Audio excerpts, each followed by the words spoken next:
mata duree Waaqayyo dhimma kee karooraan qabeera kan jedhu jalattan dubbadhaa. Kitaaba seera uumamaa kana jechuudha. Traditionally kan barreessu Museedha jedhama. Dhaloota Kiristoos dura bara 1446 hamma 1406 gidduutti saba Israa'eliif isaaniin booddees generationiin jiran akka itti fayyadamaniif ergaa kana barreessa. Egaa akka waliigalaatti gaafa ilaallu kitaabni qulqulluun wantoota gurguddaa garaagaraa sadii nu barsiisa. Tokkoffaan waa'ee uumaa, lammaffaan waa'ee uumamaa, sadaffaan walitti dhufeenya isaan lamman gidduu jiru redemptive work of God isa jennu hojii fayyisuu Waaqayyo Abbaan karaa ilma isaa Yesuus Kiristoos raawwate jechuudha. Gara kitaaba kakuu moofaatti gaafa deebinu immoo kitaabni kakuu moofaa 39 gaaddidduu kitaaba kakuu haaraati. Kitaabni kakuu haaraa immoo raawwii kitaaba kakuu moofaati. Kana jechuun isa kakuu moofaa keessatti dubbatametu kakuu haaraa keessatti fulfilled ta'e jechuudha. Hin raawwatame jechuudha. So kitaabni kakuu moofaa it is the shadow of the books of New Testament jenna. Gara kitaaba seera uumamaatti gaafa deebinu seerri uumamaa boqonnaa 50 qaba.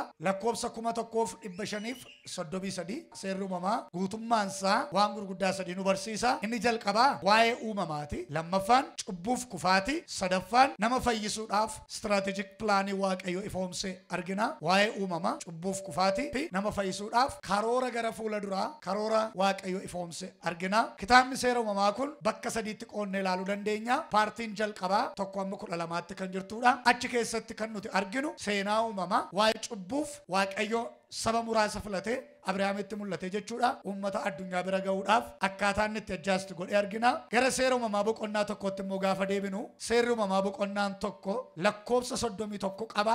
Hojii Waaqayyo hojjete hojii gurguddaa 5 argina seera uumamaa boqonnaa tokko gaafa dubbisnu. Inni tokkoffaan daawwannaadha. Daawwannaa geggeesse Waaqayyo. Lammaffaan plaaningiidha. Karoora qopheessuu. Sadaffaan haala mijeessuudha. Arfaffaan sirna uumamaa raawwachuuf. Shanaffaan resting time yeroo boqonnaati. Hojii Waaqayyo hojjete inni tokkoffaan daawwannaa geggeesse. Isa kitaabni qulqulluun bara durii jedhee dubbatu qabne gaafa laallu ardiiwwan irra torba jedhamanii dubbataman duratti garuu tu Waaqayyo sirna uumamaa irraawwateen fuuldura jechuudha. Torba osoo hin taane bakka lamatti qooduu dandeenya. Innis isa gara oliif isa gara gadii jennee makeenya. Isa gara oliirra uumaan ergamoota isaa wajjin jiraachaa isa gara gadii kanas kontrol godhaa ture.